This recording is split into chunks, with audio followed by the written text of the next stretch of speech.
नमस्कार। जय श्री राधे कृष्ण। प्यारे बच्चों, कैसे हैं आप? तैयारियां बढ़िया चल रही हैं आपकी? आपकी तैयारियों के उसी क्रम को आगे बढ़ाते हुए आज मैं आपको रे ऑप्टिक्स का नया लेक्चर पढ़ाऊंगा, जिसमें आपको आज प्रिज्म के बारे में पढ़ाऊंगा। किसके बारे में पढ़ाऊंगा आज? प्रिज्म।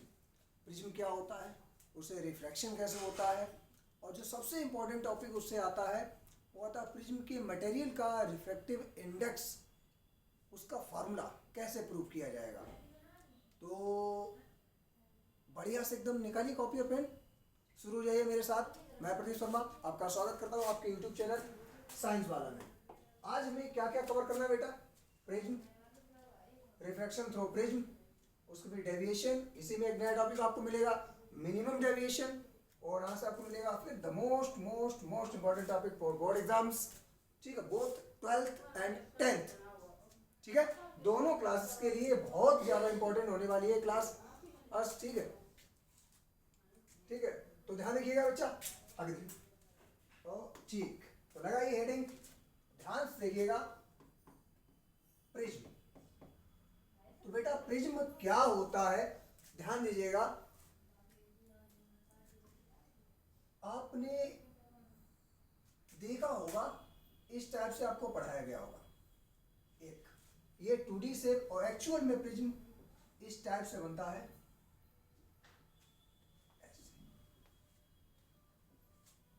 ये देखिए हमारा प्रिज्म तैयार हो गया। अब प्रिज्म आपको पता होना चाहिए प्रिज्म क्या होता है, कैसे काम करता है, इसका काम क्या होता है। तो ध्यान देना, प्रिज्म क्या है? एक मीडियम है। कैसा? एक ट्रांसपेरेंट। कैसा? Transparent, solid, homogeneous and refracting. सबसे मेन चीज कैसा होता है? ट्रांसपेरेंट होता है, सॉलिड होता है, रिफ्रैक्टिव मीडियम होता है, और होमोजेनियस मीडियम होता है। आगे देखिए, अब इसमें जो आपको दिख रहा हो ये वाली सरफेस और उस साइड वाली सरफेस, मीन्स हम बात कर रहे हैं इस वाली सरफेस की और ये इस वाली सरफेस, इसे बेटा कहा जाता है रिफ्रैक्टिंग सरफेस। क्या बोला जाता है? Refracting surface. यानी ये क्या है? प्रिज्म की रिफ्रैक्टिंग सरफेस है। मीन्स इससे रे ऑफ लाइट इस पे पड़ेगी, उधर रिफ्रैक्ट होकर निकलेगी, या उधर साइड से पड़ेगी तो इधर रिफ्रैक्ट होकर निकलेगी। और जो रिफ्रैक्टिंग सरफेसेस जो है उनके बीच का जो बेटा ये एंगल बनता है, that is called prism angle. इसे क्या बोलते हैं बेटा? Prism angle. क्या कहा जाता है? Prism angle. और इसे ए से ही डिनोट किया जाता है। ठीक बेटा, और ये जो है ये आपको पोर्शन दिख रहा होगा, that is base of prism. ये क्या बेटा? प्रिज्म का आधार है ये।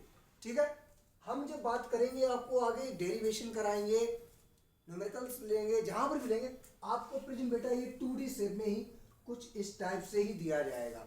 ठीक है, क्योंकि 3D शेप जो होता है फिगर कॉम्प्लिकेटेड हो जाता है आपको चीजों को समझाने में।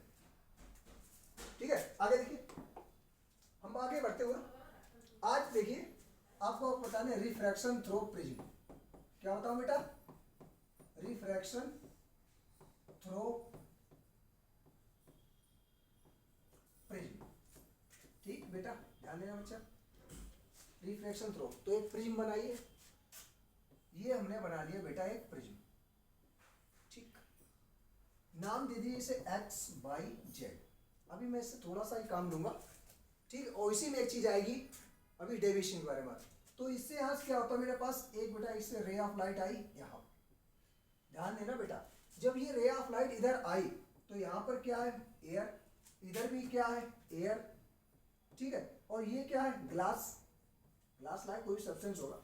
ठीक है, अब जब इससे इसमें जा रही है, यानी अब क्या हो रहा है बेटा? इसका रिफ्रैक्शन हो रहा है। क्या हो रहा है? रिफ्रैक्शन। और आपको पता है जैसे ही रिफ्रैक्शन होगा तुरंत क्या होगा? लाइट बेंड होगी, मीडियम चेंज होते ही। तो हमें तुरंत क्या मिलेगा? ये रहा हमारा क्या चीज बेटा? नॉर्मल। और यहां से लाइट ये क्या हुई? अगर ये मीडियम ना होता तो ये ऐसे ही चली जाती कुछ इस टाइप से, बट ये मिल गया प्रिज्म बीच में, तो यहां से क्या हुई? ये इस टाइप से ऐसे होकर रिफ्लेक्ट होकर निकल आई। अब यहां पर जैसे ही आई, अब रे ऑफ लाइट फिर रिफ्लेक्ट होगी, बिकॉज अब जाए ग्लास टू एयर, तो फिर बेटा हमें क्या मिलेगा? नॉर्मल। फिर से मिला। अब रे ऑफ लाइट जैसे ग्लास से एयर में जाएगी, मीन्स अवे फ्रॉम नॉर्मल, यानी अविलंब से दूर हटेगी, तो ये इस टाइप से निकल, ठीक बेटा।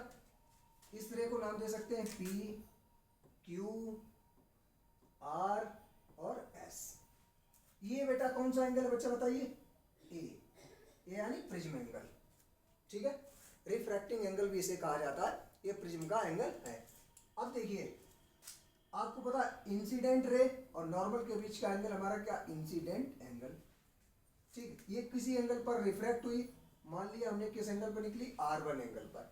दूसरी सरफेस पर जब गई है, दूसरा एंगल हमने ले लिया किस सरफेस पे? जो टकराई आके किससे? R2 से। और यहां से फिर इमर्जेंट हुई जाके, मान लिया हमने I डैश, किस एंगल से निकल गई? I डैश एंगल से इमर्जेंट हो गई है, ठीक है। ये तो रहा रिफ्रैक्शन का तरीका। इस तरह से क्या हो रहा है जाके प्रिज्म से लाइट का रिफ्रैक्शन होता। बट एक चीज मैं अपने यहाँ पर नोट कर पा रहे होंगे कि रे आप इधर से पड़ी, रिफ्लेक्ट होके किधर आई? ये क्या बेटा? प्रिज्म का बेस। क्या लाल? बेस। तो ये बेस की ओर ही आ रही है। किधर आ रही? बेस की ओर। तो प्रिज्म की एक क्वालिटी होती है कि अपने ऊपर इंसिडेंट होने वाली लाइट को किधर करती है? मूव, या रिफ्लेक्ट करके, सॉरी रिफ्रैक्ट करके किधर मूव करेगी? अपने बेस की ओर, अपने आधार की ओर झुका देती है, ठीक है। अब देखिए, मैं इसी में आगे थोड़ा सा बढ़ाऊंगा। एक टॉपिक है डेविएशन, ठीक है, यानी विचलन। अब आप ध्यान देना बेटा, कितना विचलन, कैसे क्या हो रहा है। मेरे पास ये रे ऑफ लाइट इंसिडेंट ऐसे हो रही थी, अगर ये मीडियम ना होता तो ये लाइट ऐसे जाती, जाती नहीं जाती? बट ये देखो, अब यहाँ पर ऐसे जा रही है, किधर जा रही? इधर। अगर इसको मैं यहाँ से पीछे कर दूं, इस पॉइंट को बोल देना O और इस वाले को बोल देना O डैश। ध्यान देना लाल मेरे, ये रे ऑफ लाइट ऐसे जा रही थी, कैसे हो गई? कचाक, ये गई इधर आके झुकी, देखो इस तरह से। तो यही तो इसमें क्या हो रहा बेटा? डेविएशन हो रहा है, नहीं हो रहा है? आप देख पा रहे हैं। तो ये जो यहाँ पर एंगल बनता है, इंसिडेंट रे और इमर्जेंट रे को आपस में मिलने पर जहां पर जो एंगल बनता है, that is called deviation angle. क्या होता है? डेविएशन एंगल, ठीक है। अब ध्यान देना, अगर पूछा जाए डेविएशन इस सिचुएशन पर कैसे क्या आप निकालेंगे, फॉर्मूला क्या होगा उसका डेविएशन का, तो देखना बेटा, बताएगा कोई हमें ये एंगल कितना होगा? अरे होगा ही कितना? होगा नहीं। देखो, ये आपको पता है कितना है? I, और आपको मालूम ये वाली रे मीन्स पहली सरफेस ये रही, नॉर्मल हमारा ये रहा, ठीक है। और ये जो रे मीन्स ये वाली, और हम इसकी बात कर रहे हैं, तो यहाँ के बीच एंगल कितना बना? I, और इधर साइड जाने के बाद ये वाला एंगल बेटा हमारे पास कितना निकल गया? R1। तो बचा हुआ एंगल ये बेटा कितना बचेगा, बताएंगे आप? Sir I minus R1। Because ये कैसे है? शीर्षा अभिमुख कोण हिंदी में कहते हैं, और इंग्लिश में क्या होता है? अपोजिट एंगल, ठीक है। तो ये वाला मेरा बेटा एंगल कितना बचेगा? I minus R1। सिमिलरली ये वाला I डैश है, तो इतना पूरा भी I डैश के बराबर होगा, तो ये मेरे पास कितना बचेगा? I डैश माइनस R2, ठीक बेटा। कितना बचा मेरे पास? I dash minus R2। अब आपसे कोई पूछे इस डेविएशन एंगल यानी डेल्टा की वैल्यू क्या होगी, तो देखिए इस ट्रायंगल को आप देखिए, O, Q और हमारा R, ये दिख रहा है। इसमें ये देखो डेल्टा तो बाहर है, अंदर वाले ये, और त्रिभुज में आपके नियम पढ़ा होगा आपने, दो अंतः कोणों का योग बहिष कोण के बराबर होता है, यानी sum of interior angle is equal to exterior angle. यानी कहेंगे हमारा जो डेल्टा है वो इक्वल बेटा किसके होगा? I minus R1 plus I dash minus R1 के R2, सॉरी यहाँ पे, तो यहाँ से डेल्टा इक्वल, देखो बेटा हम ऐसे लिखते हैं, ऐसे इनको इकट्ठा कर लेंगे, I minus sorry I plus I dash और माइनस कॉमन ले लो, अंदर से क्या हो जाएगा? R1 plus R2। बोलो यहाँ तक कोई दिक्कत होगी? सेम यही लिखा है, इसे इक्वेशन फर्स्ट डाल दीजिए। ये सिचुएशन उसमें मिलेगा जब आपको रिफ्रैक्शन एंगल और इंसिडेंट एंगल दोनों मिलते हैं तब। अब आप क्या करेंगे? अब हम क्या करें, इसे थोड़ा सा सही कर लें। अब आप देखिए, आपको एक यहाँ पर देखिए X Q O R एक चतुर्भुज सा दिख रहा है। हमें कोई बताएगा बेटा ये वाला एंगल कितना बचेगा।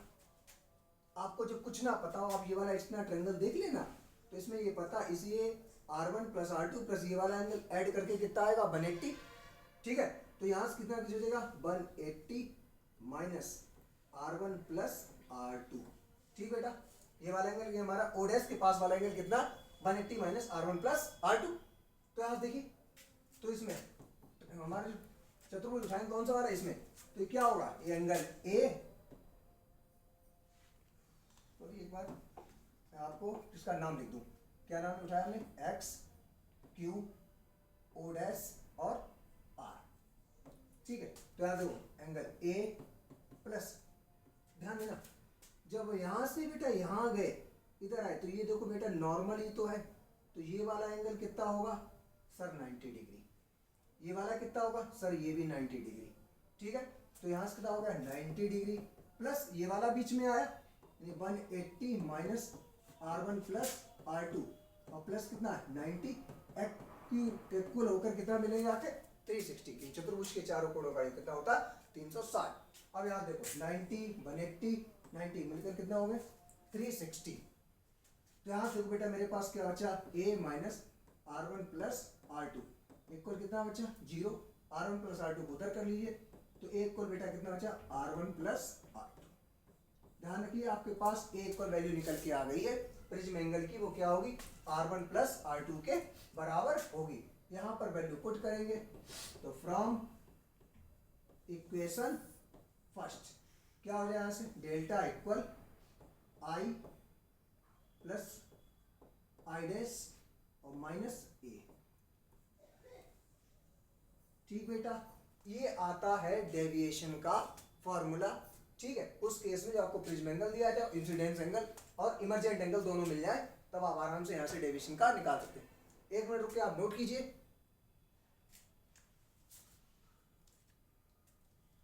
कर लिया, मिटा लो।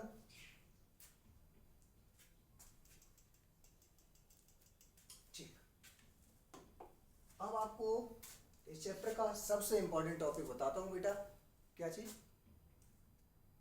Refractive index of prism material. ठीक, और लेकिन ध्यान रखना बेटा मिनिमम डेविएशन की कंडीशन पर होता है, इस चीज का इसे ध्यान रखिएगा। तो देखिए लगा हेडिंग, ठीक है, heading refracting index of prism material. ठीक है, फिगर बना लेते हैं, वही फिगर फिर से यहीं पे बना देना बेटा, ध्यान देना। अब मैं फिगर को इस साइड थोड़ा सा बना दूं, डेरिवेशन इधर करता रहूंगा। ऐसा बनाया था, ठीक है, नाम दिया था एक्स वाई जेड, ये एंगल हमारा ए, इंसिडेंट रे आई, ठीक है, इस पॉइंट पे इंसिडेंस हुई, यहाँ से हमें क्या मिला नॉर्मल, इधर ऐसे निकल गई, फिर क्या मिला नॉर्मल और इधर इमर्जेंट हो गई। इसको P Q R और S ऐसे, इसको जब आगे बढ़ाया था हमने थोड़ा सा और इसको पीछे बढ़ाया था, यहाँ पर मिल गया, इस पॉइंट को बोला था, यहाँ पर था ये डेल्टा, और यहाँ पर ये मिनिमम डेविएशन की सिचुएशन में, दैट्स वाई से क्या बोलेंगे डेल्टा एफ।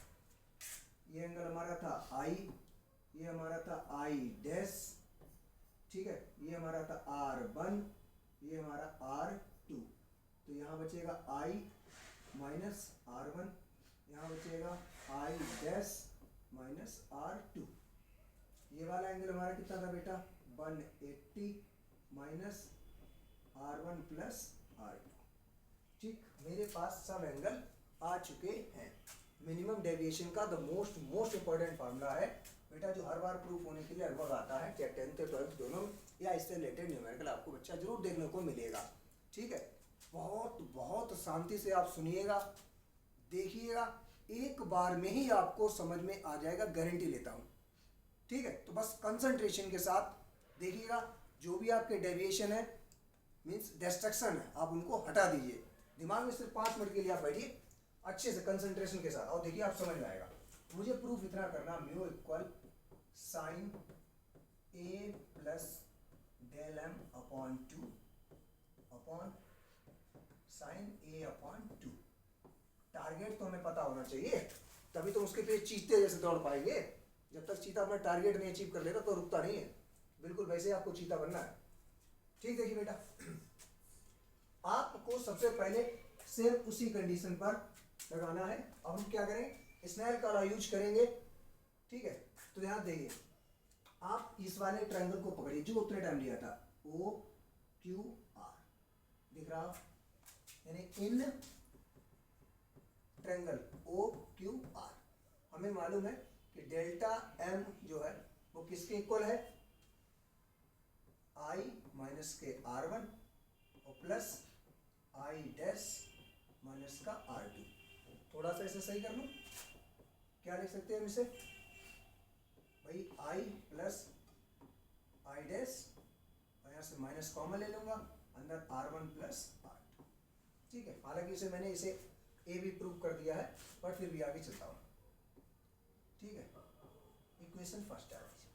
फिर से आप कोऑर्डिनेटर उठाएंगे, कौन सा वाला, ये वाला, एक्स क्यू, इसे बोल दें ओ डैश आर। ये देख रहा, आपको ये पता होना चाहिए बेटा, एक चतुर्भुज के कोऑर्डिनेटर के सभी जो एंगल्स हैं उनका सम 360 होता है। लेकिन ये भी सिचुएशन है, आमने सामने के जो एंगल है इनका सम भी 180 होता है। तो हम लिख सकते हैं एंगल ए प्लस एंगल ये इक्वल कितना आएगा, 180। नहीं तो जिसे कराया था वैसे ही आप देख लीजिए, नहीं तो आप कंफ्यूज होंगे।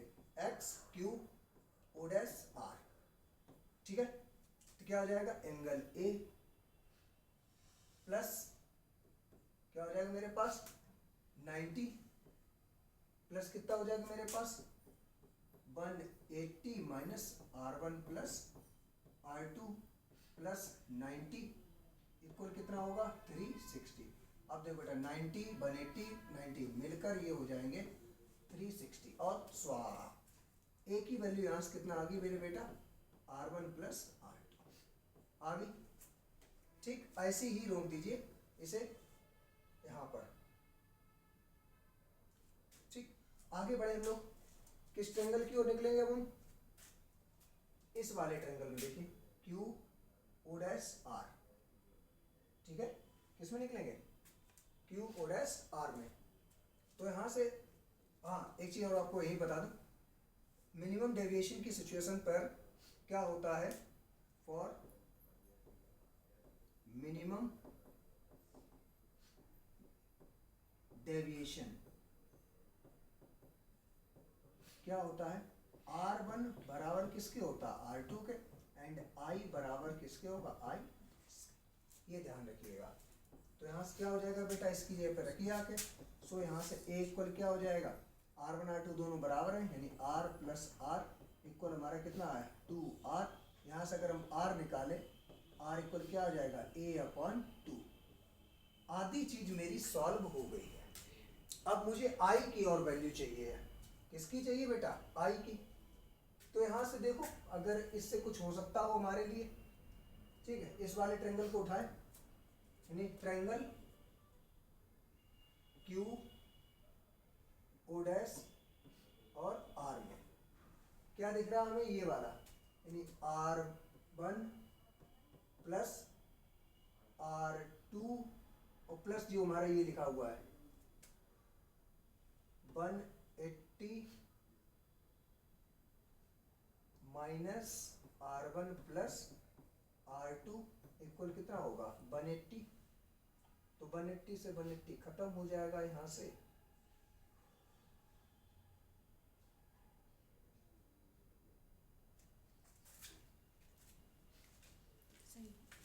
सही तो है तुम।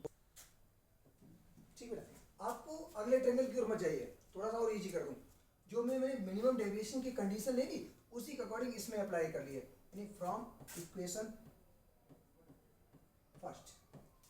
तो यहाँ देखिए डेल्टा एम इक्वल मेरे पास क्या आई प्लस आई डैश भी किसके बराबर है दूसरे, तो इन्हें आई प्लस आई ले लूँ और minus R one R two किसके बराबर है, यानी आर वन, सॉरी हो जा भाई, अरे कहाँ चला गया,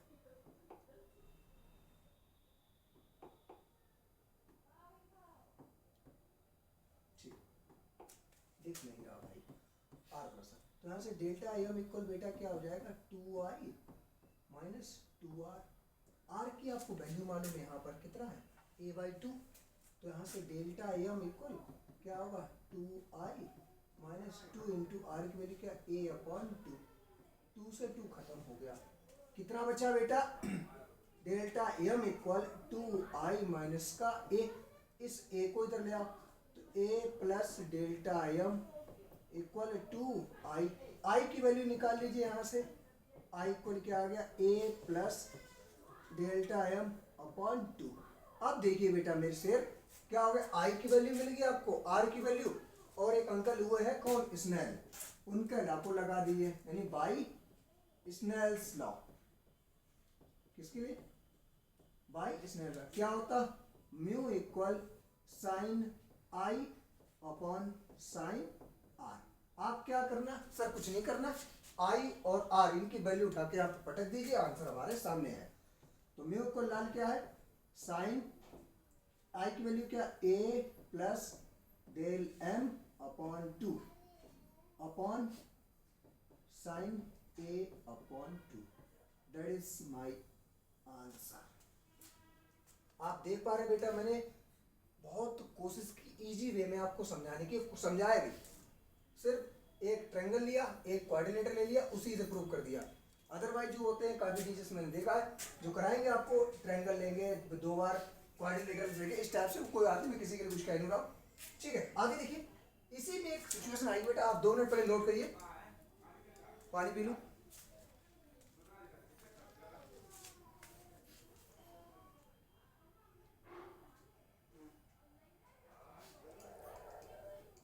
देखो जरा हाँ तो बेटा नोट कर लिया आपने। आगे इसी में एक छोटा सा टॉपिक और आ जाता है, कौन सा, एक कॉन्सेप्ट इसमें छोटा सा मिलेगा आपको, थिन प्रिज्म। क्या होता है थिन प्रिज्म, थिन प्रिज्म क्या सर, पतला प्रिज्म, वो तो बेटा हमको ही पता है, तुम्हें कैसा पता चलेगा कि थिन प्रिज्म कैसा होता है, ठीक है। तो एक ऐसा प्रिज्म, एक ऐसा प्रिज्म जिसका प्रिज्म एंगल, जैसे ये सूखा साखा सा प्रिज्म बना दिया मैंने, ये इसका ये क्या होता है प्रिज्म एंगल ए, इसकी वैल्यू बेटा कितनी हो 5 डिग्री या बिलो 5 डिग्री, ठीक है। यानी वैल्यू क्या होनी चाहिए, एक ऐसा हमारा प्रिज्म जिसका प्रिज्म एंगल 5 डिग्री या उससे कम होता है, that is called thin prism. अब देखिए थिन प्रिज्म के लिए एक फॉर्मूला निकल के आएगा, यहाँ देखिए कॉस बाई म्यू इक्वल, जो मैंने अभी प्रूव किया, sine a plus del m upon 2 upon sine a upon 2। यहाँ देखिए थिन प्रिज्म यानी बहुत छोटा है, यानी फॉर थिन प्रिज्म क्या हो जाएगा साइन थीटा इक्वल क्या होगा थीटा, यानी थिन प्रिज्म के केस में क्या हो रहा है, एंगल कैसे बहुत छोटे छोटे छोटे हैं, ठीक है। तो यहाँ से क्या हो जाएगा हमारा, तुम्हारा sine a plus del m upon 2 equal किसके होगा a plus delta m upon 2, और साइन a अपॉन 2 किसके बराबर होगा बेटा a अपॉन 2 के ही बराबर हो जाएगा, और उठा के यहीं पर वैल्यू रख दीजिए, आपके पास एक नया फॉर्मूला आएगा जो सिर्फ और सिर्फ थिन प्रिज्म के केस में लगेगा। तो म्यू इक्वल क्या हो जाएगा a plus del m upon 2 upon क्या हो जाएगा बेटा a अपॉन 2, 2 से 2 खत्म, यहाँ से मेरे पास कितना बच्चा a plus delta m upon a। इसे थोड़ा सा मॉडिफाई कर लीजिए, क्या ऐसे लिख लूँ इसे सर, कोई दिक्कत नहीं है, लिख लीजिए, ठीक है। अब यहाँ से a से नमस्ते ले लिए, कितना बच्चा यहाँ से बन, इस बन को इधर ले आइए, तो क्या बच्चा मेरे पास म्यू माइनस बन equal delta m upon a, इस a को इधर फेंक दीजिए, तो डेल्टा m इक्वल बेटा क्या आएगा a म्यू माइनस बन। Most important formula for thin prism and for class 10th and 12th। आगे ध्यान रखिए बेटा, इस चैप्टर में जो भी इंपॉर्टेंट चीजें थी यथासंभव मैंने करा दी है। अब इस रे ऑप्टिक्स अप्रोक्स खत्म होने वाली है, तो जबरदस्त तैयारी करिए। अब मैं वेव ऑप्टिक्स लेके आऊंगा जबरदस्त तरीके से, नेक्स्ट वीडियो आपको मिलेंगी वेव ऑप्टिक्स, जो बोर्ड्स की नजर से बहुत बहुत इंपॉर्टेंट होती है।